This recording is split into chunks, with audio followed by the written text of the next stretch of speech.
बुधवार को भारत मुक्ति मोर्चा संगठन के कार्यकर्ता और पदाधिकारी ने शहर के गांधी पार्क पर एक दिवसीय धरना देकर ईवीएम मशीनों की विश्वसनीयता पर सवाल खड़े करते हुए आने वाले चुनाव में ईवीएम की बजाय बैलेट पेपर से कराए जाने की मांग की है। भारत मुक्ति मोर्चा के पदाधिकारियों का आरोप है कि ईवीएम मशीन पूरी तरह से संदेह के घेरे में है। देश का प्रमुख विपक्षी दल कांग्रेस लगातार ईवीएम की बजाय बैलेट पेपर से चुनाव कराए जाने की मांग चुनाव आयोग से कर रहा है, लेकिन सत्ताधारी पार्टी के दबाव में चुनाव आयोग के अधिकारी मिलने तक का समय नहीं दे पा रहे हैं।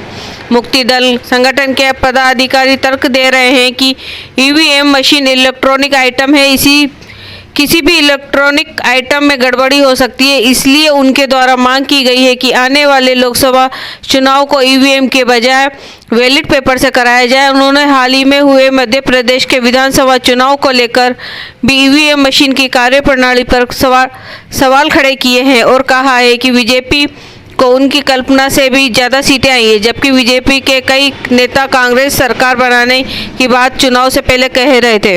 ये भारत मुक्ति मोर्चा संगठन के जो है बैनर के नीचे हम सभी लोग आज ईवीएम को हटा के और बैलेट पेपर से चुनाव किया जाए, इस विषय में एक चरणबद्ध आंदोलन चल रहा है।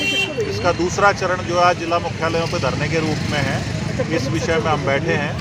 आज हम यहाँ पर जो धरना प्रदर्शन कर रहे हैं वो केंद्रीय चुनाव आयोग कार्यालय पर ईवीएम के विरोध में 31 जनवरी 2024 को विशाल महामोर्चा है।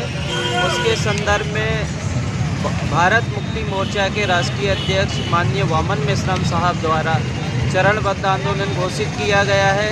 उसके द्वितीय चरण का आंदोलन यहाँ पर है।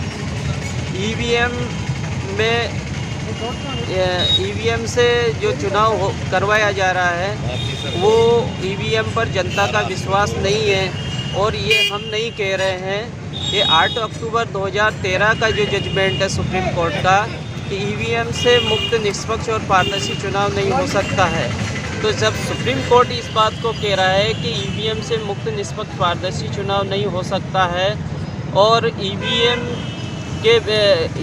के संदर्भ में कई तरह के जो वोटों की चोरी होती है उसके भी सबूत उपलब्ध है।